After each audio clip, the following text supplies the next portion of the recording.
Halo guys, balik lagi ke channel gue Absolute Gear dengan gue Kenny seperti biasa, dan hari ini kita mau sedikit elevate the game. Oke, kita mau rakit komputer workstation gue yang baru karena komputer gue yang lama itu udah dari Gen 7, itu yang KB Lake. Jadi udah mau 6 tahun dan hampir 6 tahun dikit lagi. Dan ini udah saatnya gue sekarang ganti ke Gen 12. Gen 12 ini Alder Lake ya. Oke, pertama-tama mungkin gue jelasinnya beberapa komponen yang gue udah beli dulu sebelumnya.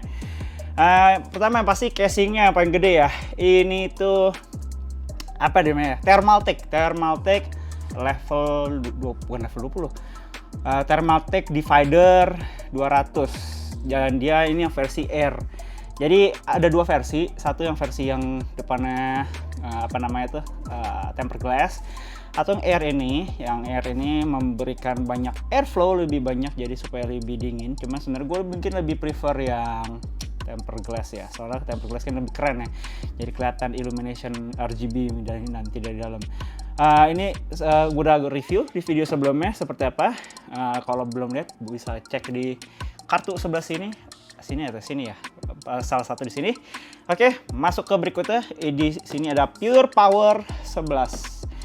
Dan ini gua ambil yang 750 watt karena loncat dikit itu tanggung, sebenarnya 1000 watt, tapi gua nggak butuh banget sampai 1000 watt.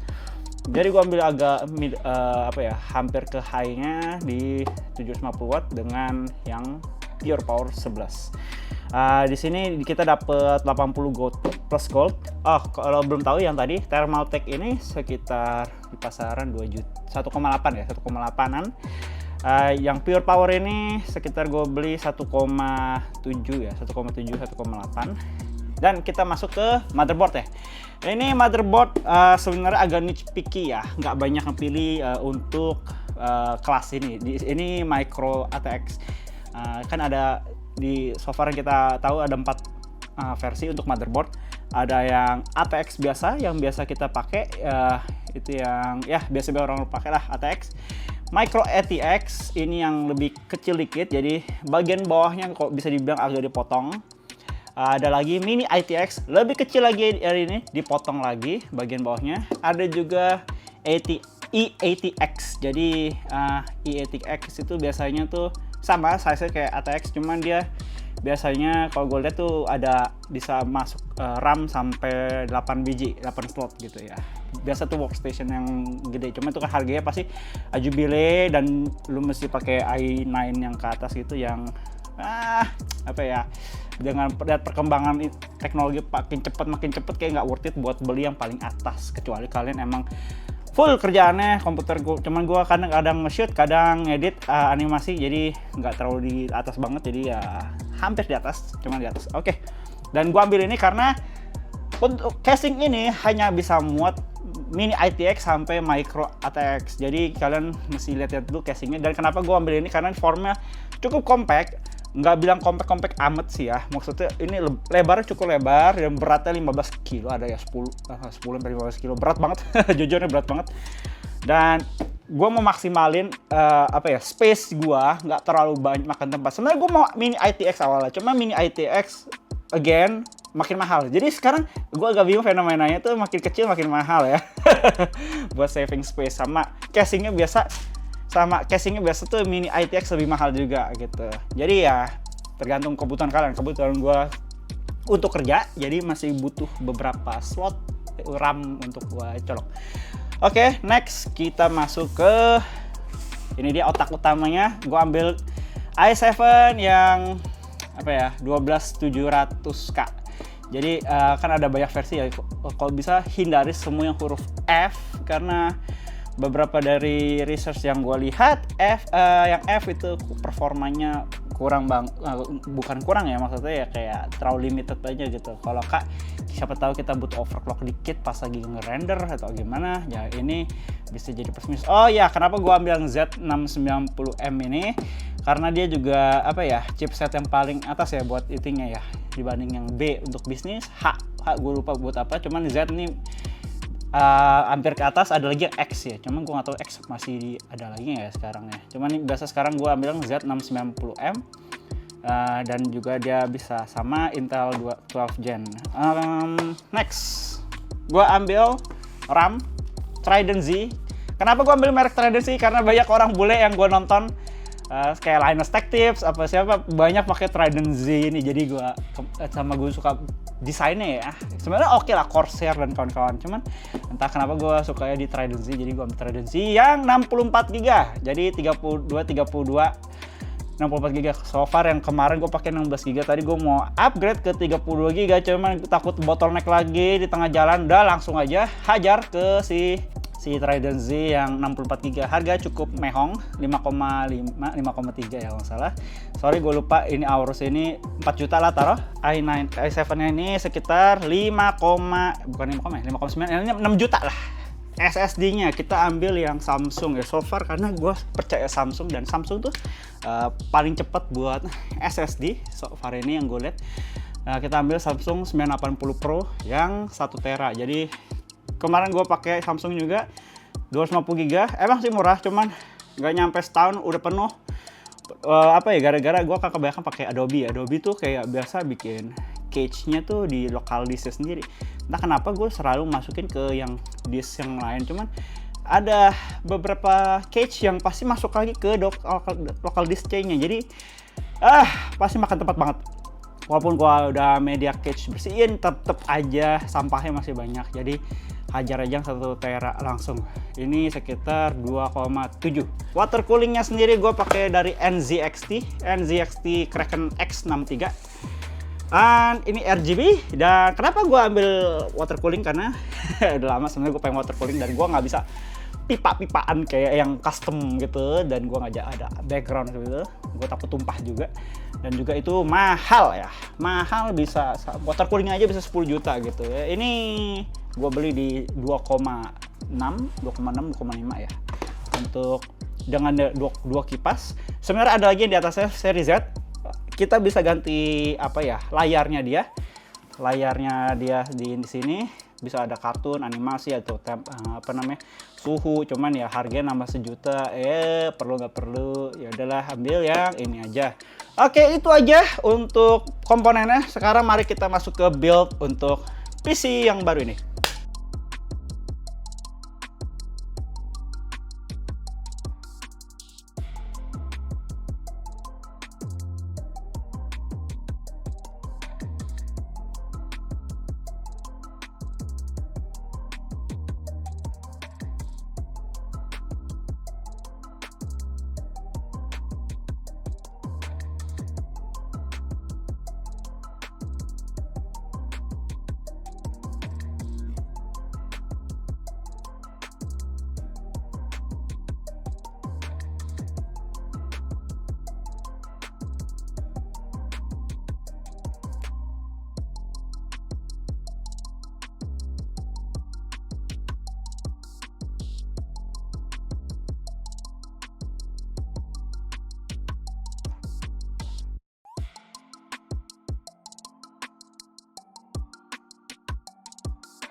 Oke guys, jadi ini dia PC-nya udah jadi di belakang gua. Jadi sebenarnya ini video dibuat pas gua yang kemarin itu lagi ngerakit, itu udah sekitar sebulan ya. Jadi mungkin di sini gua mau sembari review ya.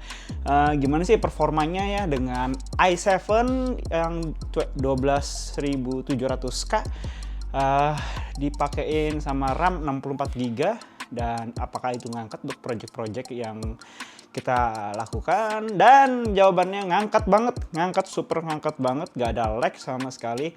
Gua ngedit video animasi biasanya yang mesti bufferingnya lama pakai After Effects biasanya, Ini apa ya, gue tinggal drag drop beberapa aset gue tuh langsung cepet ya, udah apa ya, nggak selama kayak pakai cuma 16 GB RAM sama i7 yang kemarin gitu. Jadi ini ngebantu banget workflow proses gue. Paling kerjain biasa project gue yang biasanya sampai setengah jam buat gara-gara sembari nunggu RAM-nya kecil sama i7 yang udah lama. Ini paling kerja nih 5 menit juga udah kelar gitu kan, karena saking cepetnya gue bisa nge-review cepet, tinggal drag drop udah enak banget, lancar banget. Apalagi di After Effects-nya udah lancar, apalagi Premiere Pro, Photoshop itu mah semua pasti nyusul, karena After Effects yang paling berat ya kalau kita so far. Kalau buat industri buat foto video pasti After Effects ya parameternya harusnya yang paling berat.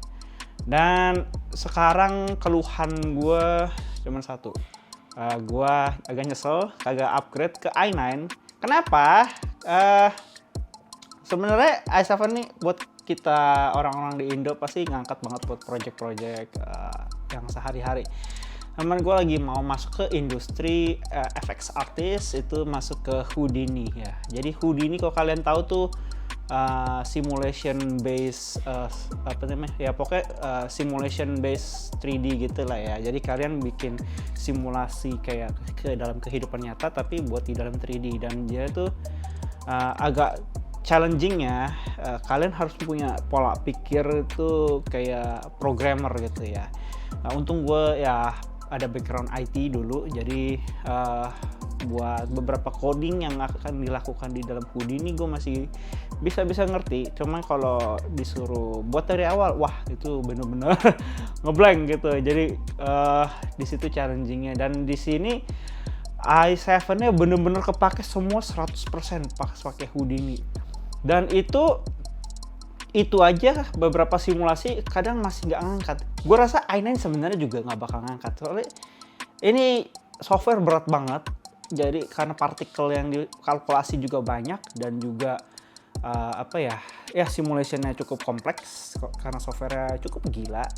Dan di sini mulai challengingnya buat gue. Tapi gue senang banget, ini aja udah mulai udah ngangkat gitu ya buat project-project Houdini yang standar. Cuma kalau yang emang agak kompleks, gue rasa emang agak mulai kelihatan perlambatan dikit lah gitu. Cuman basically emang Houdini emang sampai sekarang emang berat, dan nggak semua komputer yang bisa handle dia gitu. So far itu aja. Dan juga gue rencana mau nambahin lagi ini kan, karena cuma dapet water cooling yang bantu banget gitu ya. Jadi biasanya panas kan ini CPU ini paling mentok kalau gue lagi render buat si Houdini itu paling nggak nyampe 70 derajat ya, 50-60 derajat gitu kalau nggak salah deh. Jadi ini nggak bantu banget water coolingnya, memang cukup gue kira cuma gimmick doang, ternyata wah ngebantu banget ya, derajatnya turun drastis gitu sama pemakaian gitu. Gue biasa pakai NZXT Cam, jadi lu bisa pantau seberapa besar pemakaian CPU lu dan juga seberapa panas komponen-komponen yang dalam lu, kurang lebih gitu. Dan ini total budget gue habis sekitar 40 juta. Apa yang lu dapat? i7-nya sekitar kemarin gue sempat bilang itu 6 juta ya, taruhlah kurang lebih 6 juta. Tambah RAM-nya 5,5 juta, itu udah seberapa tuh? 11,5 juta. Tambah motherboard 4 juta, udah 15,5. Tambah lagi SSD yang paling kenceng dari Samsung 980 Pro 1 tera gue lupa kemarin berapa, taruh 3 juta lah. 14 tadi udah 15,5, 18,5, itu udah 18,5. Tambah lagi casingnya gue 2 juta, 1,5 juta. Itu berapa tuh? 18,5, 11, 20 juta lah, 20 juta. Water coolingnya si NZXT 2,5 ya, 2,5 itu udah 22,5. Apalagi yang kurang ya, kebetulan kemarin gue beli graphic cardnya pas lagi harganya tinggi, jadi gue agak nyesel sekarang. Sekarang harganya turun kayak orang gila gara-gara Bitcoin juga turun. Itu gue beli di 16 juta ya, 16 juta itu udah sama seharga satu komputer ya lo. Harusnya itu itu RTX 3060 Ti. Kalau di pasaran gue rasa sekarang tinggal 12 juta ya. 12-11 juta mungkin ya. Ya beda 4 juta ya, gila ya. Ya sudahlah. Jadi itu berapa tuh? 16 tambah 20 lah. Ya mau hampir 40 juta lah ya. 38 juta ke 40 juta. Ya sebenarnya belum komponen lain sih, kayak gue kan udah punya hard disk yang lain sama SSD kecil satu sama ya beberapa hard disk. Nah, overall itu aja sih ya buat build PC gue yang ini. Mungkin kalau buat yang mau build PC sekarang sebenarnya masih boleh ya gue rasa ya. Soalnya ini belum apa ya? Belum, masih pertengahan tahun lah. Masih setengah tahun lagi sebelum dia keluar Raptor Lake itu kayak arsitekturnya baru. Dan kenapa gue nggak mau ambil DDR5 gitu? Banyak orang DDR5 nggak DDR5. Bro, lu udah baca belum sih sebenarnya DDR5 tuh gimana sih? Kayak maksudnya yang gue bilang DDR5 tuh RAM-nya DDR5 ya. Pertama, dia masih banyak bug ya. Jadi belum stabil gitu. Jadi ini buat kerjaan gitu loh. Ini bukan buat eksperimen lo ya kali ya. Kalau tiba-tiba something's wrong buat pasti lagi render atau kerjaan lu mau pakai apa gitu loh. Lu duit lo, masalah kerjaan. Yang kedua itu bayangin sekitar apa ya? 32 GB atau 16 GB ya, gue lupa ya. 32 GB itu harga 64 GB-nya dia. Which is come on gitu loh, mahal banget gitu loh, masih belum gila deh, gue gak habis pikir ya lo mau sekenceng apa sih gue tanya kerjaan lo gitu loh. Paling kenceng juga After Effects gitu loh, banyakan orang di Indo gitu, jarang yang ngambil 3D, kalaupun 3D ada pasti mikir-mikir, harga segini kapan BP-nya gue. Jadi ada baiknya ya, kapan ya, kita ambil masih DDR4 masih oke kok so far gitu, harga masih terjangkau gitu. Lu mau DDR5 belum stabil, harga masih masih teknologi baru, pasti mahal. Dan juga ya lu tunggu aja beberapa tahun ke depan, pasti 5 tahun ke depan pasti gue ganti lagi nih PC gitu ya. Dan itu harganya pasti udah turun untuk DDR5. Jadi kenapa nggak kalian tunggu aja untuk yang DDR5? Buat sekarang ya DDR4, karena ini udah di perbatasan dan ini masih adolescence lah, baru mulai main si DDR5. Jadi ambil DDR4 5 tahun ke depan atau 6 tahun ke depan ya, itu biasa umur komputer udah mulai harus ganti. Kebetulan kasus gue 5,5 tahun gue ganti, makanya si ini. Overall itu aja. Oke guys, paling itu sedikit review gue gimana perasaannya build PC ini. Awalnya gue agak deg-degan karena PC-nya sempet gak nyala. Ternyata gue salah colok power supply-nya. Jadi itu pembelajaran, tapi overall semua berjalan dengan lancar sampai sekarang. Oke guys, seperti biasa jangan lupa like dan juga share di bawah, dan juga jangan lupa subscribe untuk lihat konten video berikutnya di minggu depan. Oke, see you in the next video. Bye bye.